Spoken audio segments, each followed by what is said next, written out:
¿Qué tal? Muy buenas tardes tengan todos ustedes. Hoy es jueves 12 de agosto y pues lo prometido es deuda. Otra vez hoy tenemos tres grandes conferencias. A las 4 de la tarde, el doctor Ronald Gutiérrez con el aporte de los concursos de robótica al desarrollo de habilidades STEM. A las 5 de la tarde tenemos al físico Andrés Gutiérrez Valdés con el tema El lugar más frío del mundo. Y finalmente a las 6 de la tarde, la doctora Mariana Benítez Keinrad con el tema cómo producir nuestros alimentos mientras conservamos la biodiversidad. Y, por supuesto, estamos preparadísimos para el día de mañana, donde vamos a tener la ceremonia de premiación y la clausura y además una conferencia magna también, con el doctor Oscar Galicia Castillo. El tema es todo lo que quería saber sobre la marihuana, pero temía preguntar. Bueno, pues vamos a presentar, por supuesto, al doctor Ronald Gutiérrez. Ya dijimos, su tema es el aporte de los concursos de robótica al desarrollo de habilidades STEM. Él es doctor en Sociedad de la Información y el Conocimiento de la Universidad Pontificia de Salamanca, Campus Madrid, en España. Es máster en Administración de Negocios de la Escuela de Negocios de Barcelona, también en España. Es ingeniero electrónico de la Universidad Distrital en Colombia. Es experto en robótica social e interacción humana a humano-robot de la Universidad de Cambridge en Inglaterra. Es fundador de SEO de Robotic People.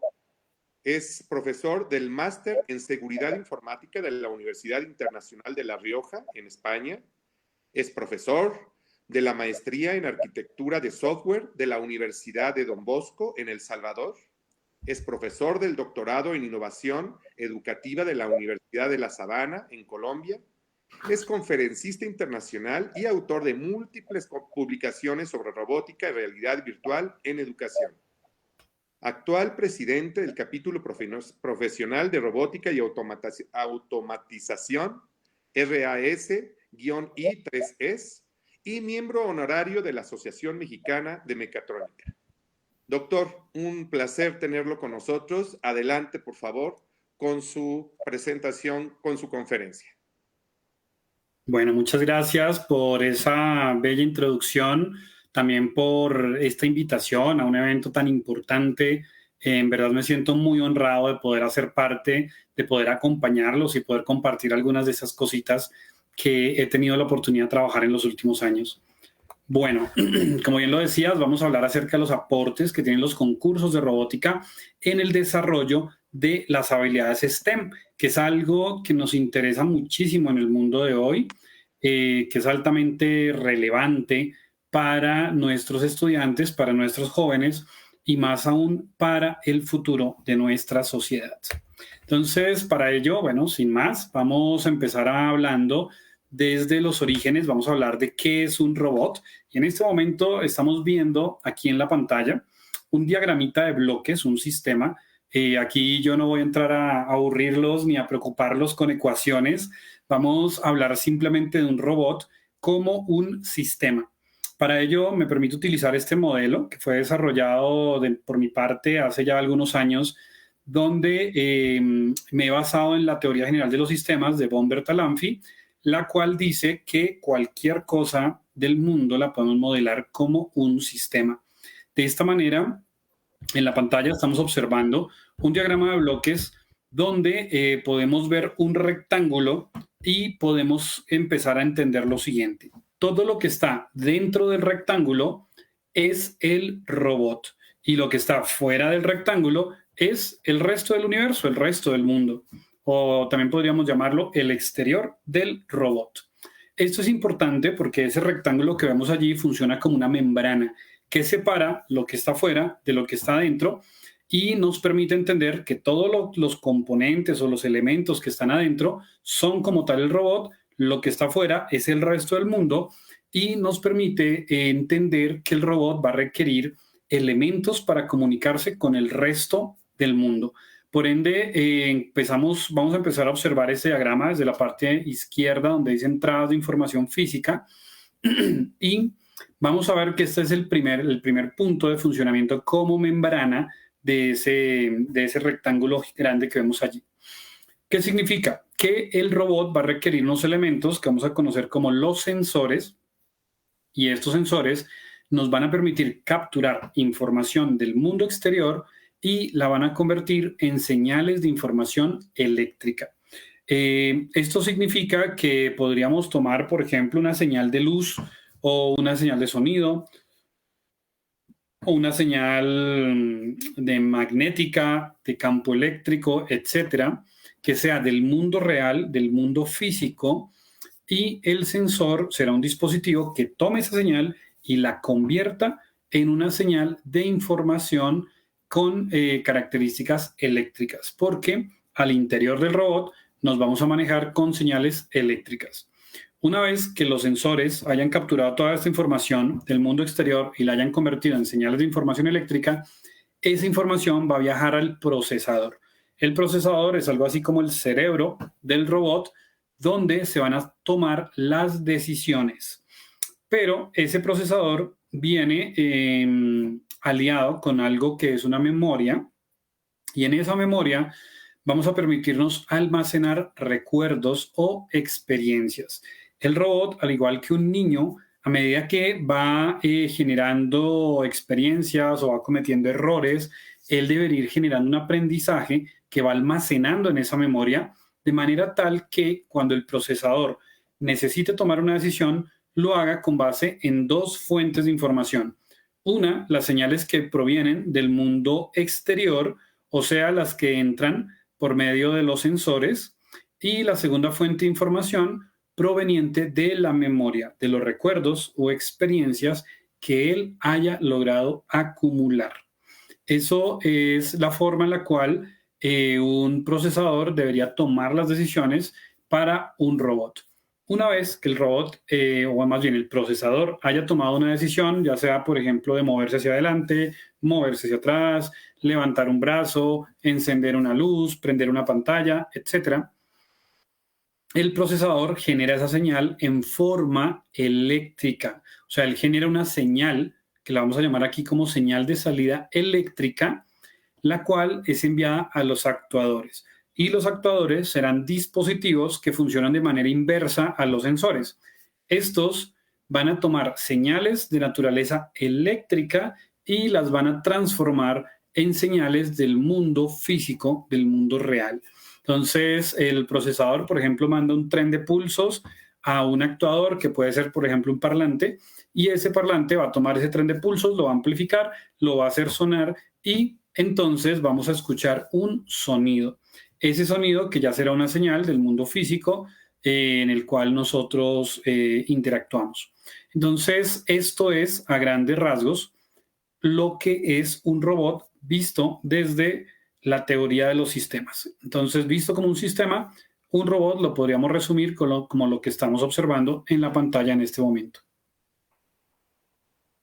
Esto nos sirve para cualquier robot realmente. Es un modelo que nos va a permitir comprender el funcionamiento de cualquier robot.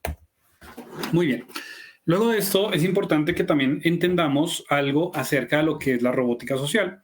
La robótica social nos habla acerca de cómo los robots van a poder interactuar socialmente con los humanos. Y aquí aparece algo que se llama el HRI, que es el Human Robot Interaction, que básicamente se refiere a cómo nosotros debemos diseñar robots para que estos robots puedan interactuar con los seres humanos. Eso es lo que está sucediendo hoy en día en los términos más avanzados de la robótica. Hacemos robots o producimos robots cuyo diseño está enfocado en la correcta interacción con humanos. ¿Qué significa la correcta interacción con humanos? No golpear a un humano, no atropellar a un humano, tener todos los sensores necesarios para que eso nunca suceda, para que no hayan accidentes. De que es que el robot accidentalmente golpeó a una persona. No, debe tener todos los sensores necesarios, los algoritmos necesarios para que el robot, cuando vaya a generar un movimiento, efectivamente pueda cuidar a los seres humanos que están en su alrededor. De igual manera, también considerar temas como el lenguaje natural, el uso de hablar y de escuchar en el lenguaje que nosotros hablamos, en nuestro caso el español. Entonces, que un robot sea capaz de hablar en español, escuchar en español, que no es algo tan fácil. y también la parte de reconocimiento a nivel visual. Entonces, algoritmos de reconocimiento de rostros que permitan al robot identificar dónde hay una persona y también permita identificar una persona de otra, porque un robot va a necesitar saber quién es su amo. Entonces, él, por ejemplo, ve mi cara, escanea mi cara, almacena ese rostro, luego ve la cara de otra persona y debe identificar que esa es otra persona, no simplemente identificar que allí hay un humano, eso ya es harto, pero debe tener la capacidad de diferenciar entre un humano y otro humano para saber a quién, al final de cuentas, deberá hacerle caso, ese robot. Esa es la robótica social. Luego nos vamos a encontrar con lo que será la sociedad con robots, que esta es la parte cumbre de este momento que estamos viviendo, y es que justamente con la llegada de los robots sociales vamos a abrir la puerta a una sociedad con robots. En otras palabras, vamos a hablar de que las personas vamos a estar rodeados de robots de manera permanente. ¿Qué significa? Que puedes llegar a un hotel y el recepcionista puede ser un robot. Puedes ir al restaurante y el mesero puede ser un robot. Puedes ir al cine y la persona que te vende el ticket, etcétera, pueden ser robots. Y son robots que van a convivir en los mismos espacios con nosotros. Son muy diferentes a los robots que existen hoy en día, que la mayoría son robots industriales, los cuales están en una bodega guardados o lejos más bien del contacto con el humano, incluso con letreros que dicen peligro, no se acerca al robot. Estos robots de los que estamos hablando en este momento son robots con los que vamos a convivir en el día a día. Y esto es lo que empezamos a entender hoy como sociedad con robots. Entonces, cuando nosotros entendemos que nuestro mundo, nuestra nueva forma de vida va a ser rodeados de robots, pues significa que tenemos que entender muy bien cómo va a funcionar esto, cómo nos vamos a comunicar con los robots, cómo funcionan los robots, cómo va a ser interactuar con ellos, que mucho de esto seguramente también va a ser a través de Internet. Y todo esto es lo que nos lleva a entender las necesidades que tenemos como sociedad de educarnos en lo que es el STEM. Y ya vamos a llegar allá, ya vamos a hablar de qué es el STEM, pero me adelanto aquí un poquito. Cuando hablamos de ese STEM, de lo que nosotros vamos a hablar es de esas habilidades que deberían ser como innatas en las personas para poder enfrentarse a lo que va a ser ese reto de la sociedad con robots que estaba nombrando hace un momento. Juan, antes de pasar a la siguiente diapositiva, quiero que tengamos muy claro que cuando yo hablo con sociedad con robots, no es algo que está por suceder en el año 2100 o del año 2050, no. Esto es algo que va a empezar a suceder en cuestión de 5 a 10 años y que vamos a empezar a ver cómo nuestras vidas en todos los aspectos, en todos los escenarios, van a estar llenas de robots. Y no es malo, no es malo. De hecho, es algo muy interesante, es algo muy bueno. Los robots han venido funcionando desde hace muchísimo tiempo para apoyar al humano en diferentes labores. Sí que hay ahora mismo una preocupación con el tema de desplazamiento laboral, porque algunos de los oficios más básicos de la sociedad, pues sí que se pueden hacer con robots, así que la verdad es mucho mejor que lo haga un robot, pero esto nos enfrenta a algunos retos bien importantes como sociedad y es la reubicación de estas personas cuyo oficio pues termina siendo mejor desempeñado por un robot. Voy a poner un ejemplo para que esto sea más claro. Temas como un conductor, por ejemplo, de taxi, es algo que hoy en día es una profesión con muchísimas personas ejerciéndola y se está trabajando actualmente de manera muy fuerte en los carros que se conducen solos, los automóviles que se conducen solos. En este sentido, pues hay que tener en cuenta que cuando hablamos de los carros inteligentes, pues van a ser carros que lo que están buscando al final de cuentas es que se puedan manejar solos. Por ende, no habría un conductor. Y esta persona, pues, sería desplazada de su cargo, de su empleo. Por eso es tan importante que nosotros empecemos a mirar cómo educarnos en todas estas habilidades STEM para que pues cuando nos llegue el momento de que de pronto conozcamos un robot que desempeña una labor mejor de lo que la hacemos nosotros, pues realmente nosotros también podemos reubicarnos en mejores lugares, más adecuados para los humanos y dejar quizás esas otras tareas para los robots. Esto es un reto muy grande, muy complejo que vamos a tener que enfrentar como sociedad, pero que bueno, vendrá como todos los avances tecnológicos al final como algo que termine siendo muy positivo para todos. Bueno, ahora sí, entonces, ya teniendo claro por qué es tan importante entender la robótica, por qué es tan importante eh, podernos entender con los robots, pues vamos a hablar entonces de algunos otros elementos por aquí, de lo que es básicamente la robótica educativa y cómo es que nosotros hoy en día podemos utilizar la robótica para aprender y desarrollar esas habilidades STEM. Y en particular, el mensaje que yo quiero dejar hoy es específicamente los concursos, cómo los concursos de robótica nos permiten entender todas esas habilidades. Para ello, va a ser bien importante que comprendamos que para el aprendizaje con robótica usamos una teoría pedagógica generada o creada, desarrollada por Piaget, que la vamos a conocer como el constructivismo. El constructivismo, en muy pocas palabras, lo podría resumir como una teoría que busca que el estudiante sea el protagonista del proceso de aprendizaje, pero no se queda simplemente en decir que el estudiante es el protagonista, sino que el profesor debe buscar la forma en la cual el estudiante construya por sí mismo el conocimiento. En otras palabras, el profesor no debería pararse allí frente al tablero 2 horas contando y contando y contando historias para que el estudiante de alguna manera las almacene, sino que el profesor ahora se debe convertir en un diseñador de experiencias de aprendizaje donde el estudiante entra a experimentar de forma directa con el conocimiento y esto le permita posteriormente construir por sí mismo su conocimiento.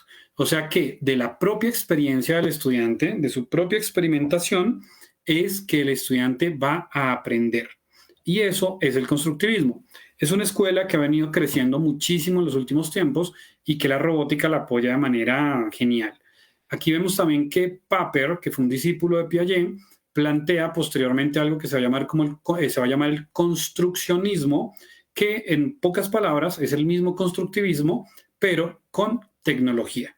Entonces, esta es la teoría pedagógica por excelencia cuando nosotros queremos hablar de aprender o desarrollar habilidades con el uso de los robots. Pero aquí vemos una imagen de nuestro amigo Papert, quien entre sus manos tiene un robot. Esto es muy interesante porque estamos hablando más o menos de los años 80, cuando Papert está diseñando este robot, que es un robot que permite moverse por medio de instrucciones. De pronto, para los que se acuerden, Seymour Papert fue el creador del lenguaje Logo, que fue uno de los primeros lenguajes que se utilizaron para el aprendizaje de la programación en computadora. En el caso del Logo, lo que había que hacer era darle instrucciones izquierda, derecha, avanzar, retroceder a una tortuguita, se llamaba así, pero era un triangulito, y ella iba dibujando sobre la pantalla.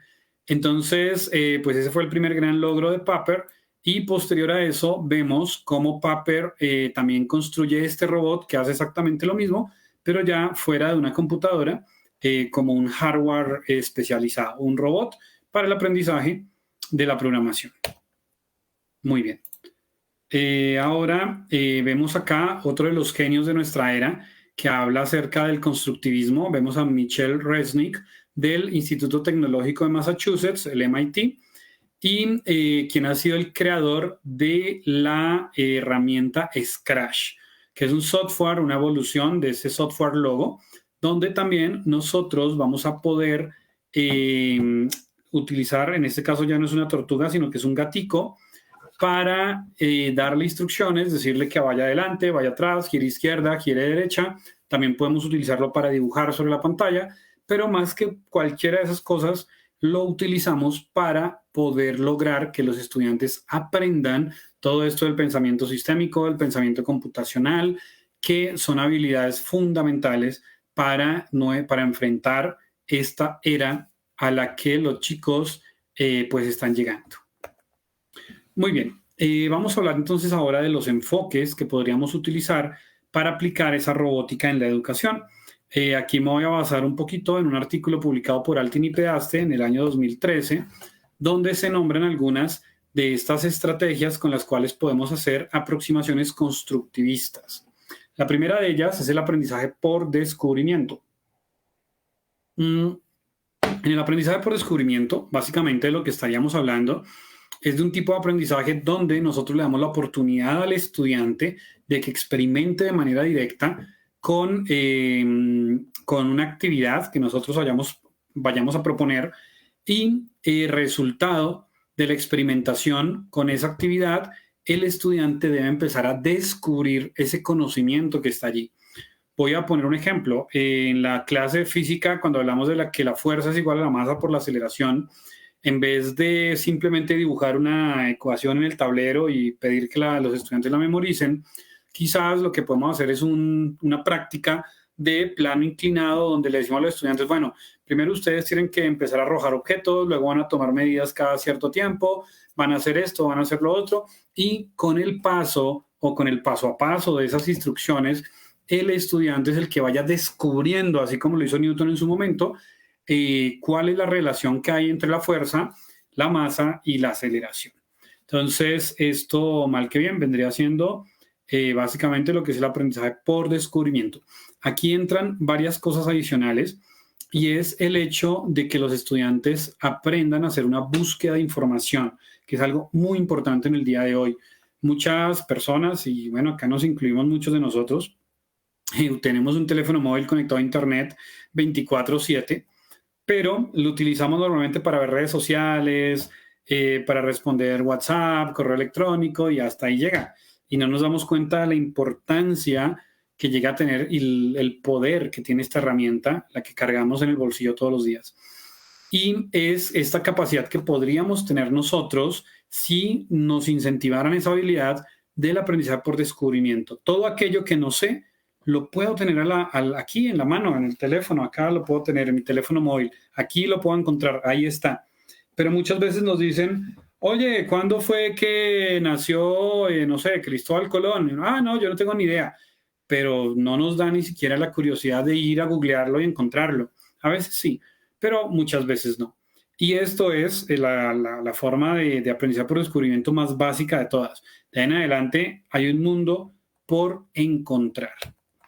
Después de esto está el aprendizaje colaborativo, donde lo que se busca es que nosotros desarrollemos las 3 zonas de aprendizaje planteadas por Leibniz Vygotsky, donde básicamente él plantea el constructivismo social, es el mismo constructivismo de Piaget, pero Vygotsky lo que nos dice es el ser humano es una persona social y por ende debe también establecerse un procedimiento para que él pueda aprender de forma social. Allí aparecen las 3 zonas, donde la primera zona es uno mismo, la autorreflexión. Entonces es cuando te enfrentas a un problema de estos problemas que uno no sabe la solución, no la conoce, está difícil. Y entonces, pues tienes que reflexionar mucho, haces tu propia búsqueda de información, todavía no logras resolverlo. Ahí estás en la primera zona, cuando estás contigo mismo. ¿Cuándo vas a la segunda zona? Cuando ya llevas muy buen rato, mucho tiempo intentando resolver y no lo logras. Activas la segunda zona, que normalmente es el compañero de la clase. Entonces, allí le das el codazo al compañero de al lado, le dices, oiga, venga, ¿cómo es esto? No entiendo, ¿por qué no funciona? O aquí, ¿qué me falta? O tú, ¿qué entiendes? ¿O qué crees? Esa es la segunda zona de Vygotsky. La segunda zona, entonces, es el compañero, que es normalmente la primera persona a la que el estudiante recurre cuando no puede hacerlo por sí mismo. Y la tercera zona es el profesor. Entonces, si ya el niño le pregunta al de al lado, le dice, oye, ven, mira, lo que pasa es que no puedo resolver este problema, y el compañero tampoco, entre los dos ya no lo logran, pues saltamos a la tercera zona, que es el profesor.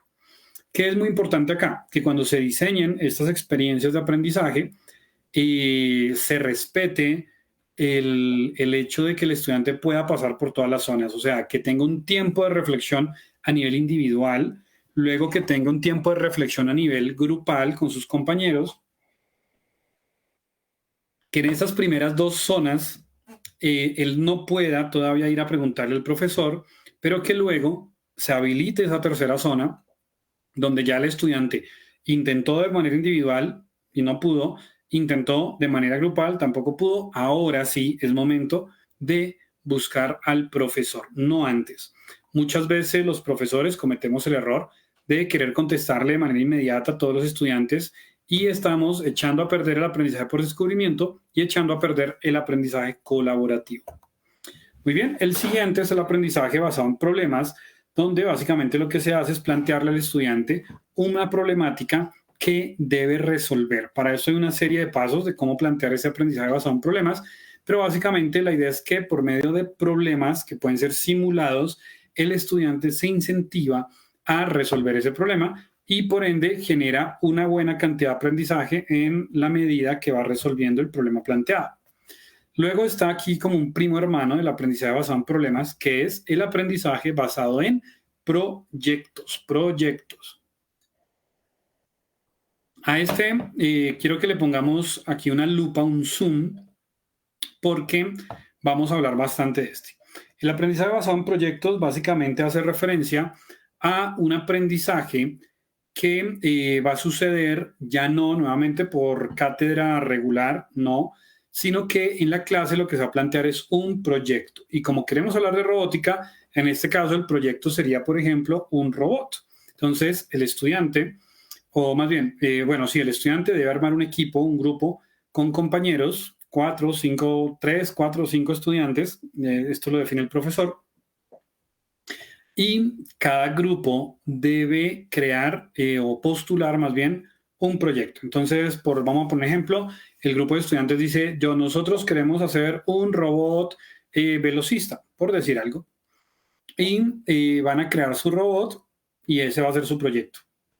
Durante todo el semestre, si estamos hablando de la universidad, o durante el periodo académico que corresponda, si estuviéramos hablando del colegio, por ejemplo, de la escuela, durante todo ese periodo académico, ese grupo de estudiantes va a tener que ir desarrollando su proyecto, pero no lo hacen en un solo día. La idea es que clase por clase el profesor debe preparar su clase para enseñar a los estudiantes alguna temática en particular, algo corto, que luego pueda ser implementado directamente en su proyecto. Y allí, entonces, clase por clase, se va viendo una temática que se aplica de forma inmediata al proyecto. Siguiente clase, se ve otra temática diferente que se aplica inmediatamente al proyecto y así sucesivamente hasta que al final del semestre, del periodo académico, el grupo de estudiantes ha completado de construir su robot o su proyecto. Si esto también se puede aplicar a cualquier otra cosa, no necesariamente tiene que ser robótica. Pero al final del periodo académico, el estudiante ha terminado de hacer su robot y ya lo tiene listo. Hasta ahí es el aprendizaje basado en proyectos. Al final del aprendizaje basado en proyectos, lo que se dice es que debe haber una ronda de exposiciones donde todos los estudiantes pueden mostrar su proyecto a los demás grupos. La idea es que sea evaluado por pares y que un par académico venga y te observe la exposición de tu proyecto y te diga, pues más o menos, qué quedó bien, qué quedó mal y te da alguna retroalimentación. Ese es el aprendizaje basado en proyectos que funciona de maravilla, pero hay una que a mí me gusta más, que es el aprendizaje basado en competencia. Lo he venido trabajando bastante en los últimos años y es de lo que se trata nuestra charla de hoy. Y es cómo podemos hacer que los estudiantes aprendan más con el uso de los concursos de robótica. Y básicamente es que es el mismo aprendizaje basado en proyectos del que hablábamos hace un instante, pero modificamos el final. No hacemos una ronda de exposiciones donde cada grupo vaya y expone su proyecto y luego le damos retroalimentación y chao, sino que lo que hacemos acá ahora es que en vez de que lo expongan, lo que vamos a hacer es llevarlo a una competencia, a un concurso de robótica, que puede ser un concurso interno solamente entre los estudiantes o puede ser un concurso externo de los muchos concursos que tenemos disponibles hoy en día. ¿Cuál es la idea acá? Que el estudiante no solo exponga su proyecto ante un experto, sino que ponga su proyecto a prueba, que luego salga a chocar, como lo vemos por ejemplo en la imagen, contra otro robot y allí pueda entender qué faltó? ¿Qué se puede mejorar en el robot? Por decir algo, los sensores no quedaron bien ajustados, la distancia no es la adecuada, el peso del robot no está bien distribuido, los motores no están llegando, no les está llegando la potencia suficiente, etcétera, etcétera, etcétera. Todas estas cosas que en una revisión teórica se podrían estar quedando por fuera, en la práctica las va a poder experimentar el estudiante. Entonces, nuevamente, por descubrimiento, el estudiante va a poder aprender más de lo que aprendió durante todo el semestre o todo el periodo académico en el aula. Y al final, eso sería como la cereza del pastel, vamos a poder ver que el estudiante realmente recibe una muy, muy buena porción de aprendizaje adicional cuando su proyecto, al ser culminado, lo lleva a una competencia y puede observar qué hizo muy bien, cuáles fueron sus ventajas o sus fortalezas, pero también puede observar dónde falta mejorar algo que corresponderían a las debilidades de su proyecto. Bueno, entonces, ya para terminar, entonces nos vamos a preguntar qué es STEM y por qué Ronald nos está diciendo que con los concursos de robótica podemos desarrollar esas habilidades STEM. Pues bueno, vamos a empezar entonces por entender qué es STEM. STEM, como dice aquí la diapositiva, más que cualquier otra cosa, es un movimiento basado en una preocupación. ¿Cuál es esa preocupación? Que los jóvenes de hoy no están ya tan interesados en lo que tiene que ver con tecnología. Los jóvenes de hoy están un poco más preocupados por ser el próximo Cristiano Ronaldo, el próximo Messi, el próximo Mbappé, o ser youtuber, etcétera. Pero realmente, a nivel global, como cualquier famoso, hay muy pocos cupos para las personas que van a llegar a ser el próximo Messi o el próximo Cristiano Ronaldo. Y en cambio, el planeta o el mundo sí está demandando fuertemente personas capacitadas en tecnología. No necesariamente expertos. Más bien lo que está diciendo es, no importa que tú seas abogado, pero necesitamos que sepas tecnología. No importa que seas médico, necesitamos que sepas tecnología. No importa que seas artista, necesitamos que sepas tecnología. No importa que seas ingeniero, necesitamos que sepas tecnología. Todos seguramente lo experimentamos en la pandemia, que tuvimos que hacer pagos de servicios en línea, tuvimos que hacer suscripciones en línea, bueno, muchísimas cosas con el uso de la tecnología. Y también fuimos conscientes de ver cómo aquellas personas que tenían debilidades en todos estos temas de tecnología, pues realmente la pasaron muy mal. Esto es STEM, es esa preocupación porque todas las personas entendamos y nos entendamos muy bien con la tecnología. Para ello, entonces, la National Science Foundation en los años 90 acuñó el término STEM, cuyas siglas significan S, Science o ciencia en español, la T es de Technology o tecnología en español, la E es de Engineering o ingeniería en español y la M es de Math o matemáticas en español. Eso es lo que significan las siglas, eso no es STEM. Muchas personas, ¿qué es STEM? Ciencia, tecnología, ingeniería, matemáticas. No, esas son las siglas, pero eso no es STEM. Ya les voy a contar qué es STEM. Bueno, antes de contarles qué es STEM, solo recordar que a veces el STEM se nos convierte en un STEAM cuando se le agrega una letra A. Y esa letra A lo que nos va a significar es arte, que es la combinación de la ciencia, tecnología, ingeniería y matemáticas más el arte, o sea, incluir el arte dentro de lo que serían las habilidades STEM. Bueno, entonces, ¿qué es exactamente STEM? La idea del STEM es que nosotros hagamos una modificación a nivel curricular donde apoyemos todas las materias, digámoslo así, de ciencias y matemáticas con el uso de la ingeniería y la tecnología. Entonces, antes de esa les explico acá más bien. Entonces, les voy a poner un ejemplo que es mucho más fácil entenderlo así. Imaginémonos en el colegio cuando típicamente nos decían, vamos a hacer un modelo del sistema solar y el profesor te dice, bueno, vas a traernos para la próxima clase o la próxima semana, no sé, vas a crear un sistema solar en plastilina. No estoy seguro si este término sea el mismo para México que para Colombia, pero bueno, es esa masita con la que juegan los niños, que la puedes moldear con los dedos y hacer figuritas. Y, y bueno, ya, esa es aquí le llamamos plastilina, no estoy seguro si en México se llama igual. Bueno, básicamente, ¿qué es lo que hacen los niños? Pues moldean el sol, luego moldean cada uno de los planetas, los ponen así en los círculos y los van ubicando allí y ya. Ahí está el modelo del sistema solar y sirve para que el estudiante aprenda sobre cómo está hecha la distribución de los planetas. Ha funcionado durante muchos años. Ahora mismo, la pregunta sería, ¿por qué no podemos abandonar un poquito, en este caso, esa plastilina y consideramos el mismo proyecto de ciencias, crear el sistema solar, pero en vez de pedirle al niño que lo haga en plastilina, le pedimos que lo haga en realidad virtual? Y seguramente acá vamos a ver cómo el niño, a través de ese proyecto que ya está incluyendo la tecnología, véanlo en la parte izquierda de la flecha, pues va a crear todo un proyecto de realidad virtual, donde va a colocar el sol en el centro, va a colocar los planetas y está aprendiendo el sistema solar, que era el objetivo pedagógico de la clase de ciencias, pero está desarrollando las habilidades STEM, está desarrollando sus habilidades tecnológicas y sus habilidades en ingeniería, que es lo que nosotros queremos con el STEM. Entonces, al final, ¿de qué se trata el STEM? Es un cambio a nivel curricular, donde debemos buscar una integración de profesores, que el profe de biología se hable con el profe de tecnología para que se proponga un proyecto en biología, pero que sea totalmente fundamentado en la tecnología.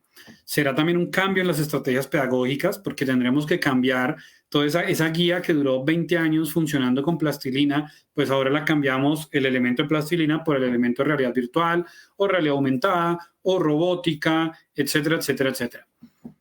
También cambian las formas de evaluar. Esto va a ser muy importante que haya esa modificación. Y aquí al final, utilizar estrategias basadas en proyectos, como la que comentaba hace un ratico, y en el caso de robótica, y bueno, no solo para robótica, me atrevo yo también a sugerir estrategias basadas en la competencia. Esto es un modelo que ha sido muy exitoso en otros países como Inglaterra, Estados Unidos, Finlandia, que llevan la delantera en esto y pues que debería ser un paso fundamental también para nosotros. Entonces, finalmente, ¿cuál es la idea y cómo resumimos todo esto? La idea es que nosotros podamos desarrollar las competencias tecnológicas en nuestros estudiantes, sin importar si estamos hablando de colegio, universidad. ¿Y cómo lo haríamos? Lo haríamos permeando en ellos la tecnología en todas las áreas, así como se aprende el inglés en los colegios bilingües, que todo se hace en inglés. Pues acá la idea es que todo se haga con tecnología.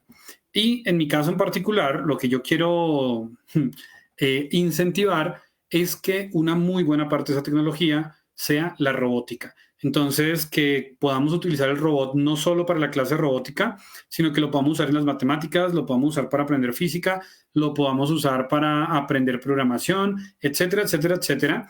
Hemos hecho experiencias donde usamos los robots incluso para aprender sobre medio ambiente, sobre biología, y se tienen resultados espectaculares. Esto, combinado con el aprendizaje basado en proyectos y el aprendizaje basado en la competencia, nos lleva a que los concursos de robótica terminan siendo uno de los mejores espacios para que los estudiantes puedan desarrollar esas habilidades. Entonces, la invitación acá, bien grande, es a que participemos en los concursos de robótica o que creamos nuestros propios concursos de robótica para poder incentivar el desarrollo de estas habilidades tecnológicas en nuestros chicos. Aquí pues ya terminando mi presentación, solo quisiera entonces hacer la pequeña cuñita. Yo soy el CEO de Robotic People. Ahí está la página web. Las personas que estén interesadas en hablar de torneos de robótica pueden escribirnos para que nosotros podamos apoyarlos con todo lo que tiene que ver la parte de robótica, sobre todo vista desde un punto pedagógico, que sea desde un punto de vista pedagógico, que realmente veamos que nuestros estudiantes pueden aprender y desarrollar sus habilidades en robótica. Muchas gracias por su atención, por la invitación a este espacio y bueno, abrimos aquí la posibilidad también para preguntas que puedan haber de parte de los asistentes. Muchas gracias. Muy bien, muchísimas gracias, doctor Ronald. De verdad que fue un viaje maravilloso, ¿no? Desde qué es un robot, la sociedad con los robots, aprender con la robótica y, por supuesto, lo que nos puede atañer a nosotros será la robótica en la educación, ¿no? Los tipos de aprendizajes por descubrimiento colaborativo, basados en problemas, proyectos, competencias, y que nos aclarara exactamente qué es la palabra STEM, ¿no? Estas siglas, ¿no? Y que implican pues todo este cambio en la manera de pensar, en las diferentes estrategias, en el pensamiento, etcétera, etcétera, para terminar en un pensamiento computacional que pues vamos dirigidos para todo esto. Como dice usted, a lo mejor en 5, en 10 años estaremos ya prácticamente al lado de los robots y pues será un mundo distinto, un mundo diferente. En México también decimos plastilina, así es que de este lado lo decimos muy, muy bien, sin ningún problema. Y bueno, de verdad, estupenda conferencia, doctor Ronald Gutiérrez. Hasta este momento no tengo una pregunta aquí, no está alguna cuestión. Creo que quedó bastante claro. A mí me ha dejado gratamente sorprendido. De verdad, le agradezco muchísimo su conferencia, su intervención. Y bueno, pues estaremos cercanos para próximas conferencias. De verdad, muchísimas gracias. Si con algo quieres cerrar, con todo el gusto del mundo. Bueno, de verdad darle agradecimiento a todos los organizadores del evento. Pues yo sé que este es un esfuerzo muy grande que se hace, insistirle a las personas que están viendo estas charlas, que también recuerden compartirlas, recuerden compartir todo este conocimiento, porque hay mucho esfuerzo detrás de esta organización y sí que vale la pena que lo aprovechen. Ya finalmente, la última cuñita importantísima, debemos prepararnos para esto, lo que va a ser la sociedad con robots, porque yo he escuchado personas que dicen, no, es que eso a mí no me gusta. Bueno, pero es que no nos están preguntando si nos gusta. Esto es algo que sí o sí va a suceder, como cuando se creó el avión y ahora tenemos aviones en los cielos que nos llevan de un lugar a otro. A mí puede que no me gusten los aviones, pero allí están. Va a pasar lo mismo en esta sociedad con robots. Los robots van a llegar, van a estar allí y lo mejor que puede pasar es que nos entendamos muy bien con ellos. Por eso la importancia de desarrollar estas habilidades STEM en nosotros como adultos, pero también en los chiquis, en los pequeñitos. Y qué mejor manera de hacerlo que con los concursos de robótica. No es, de mi parte no es más, repetir el agradecimiento, muy feliz de poder estar hoy acá, bueno, desde Colombia, pero en México, que es un país al que le tengo un cariño enorme. He tenido la oportunidad de compartir mucho allá. Muchas gracias por la invitación. Muchísimas gracias, doctor Ronald Gutiérrez. Le agradezco muchísimo su presentación. Y bueno, pues exactamente a las 5 de la tarde estará con nosotros el físico Andrés Gutiérrez Valdés con su presentación El lugar más frío del mundo. Así es que tenemos tiempo de podernos tomar un refresco, un aperitivo. Muchísimas gracias, doctor. Muy buenas tardes. Muchas gracias. Buena tarde. Hasta luego. Muy buenas tardes. Bueno, pues entramos entonces a un momento, en un momento con todos ustedes, exactamente a las 5 de la tarde. Gracias.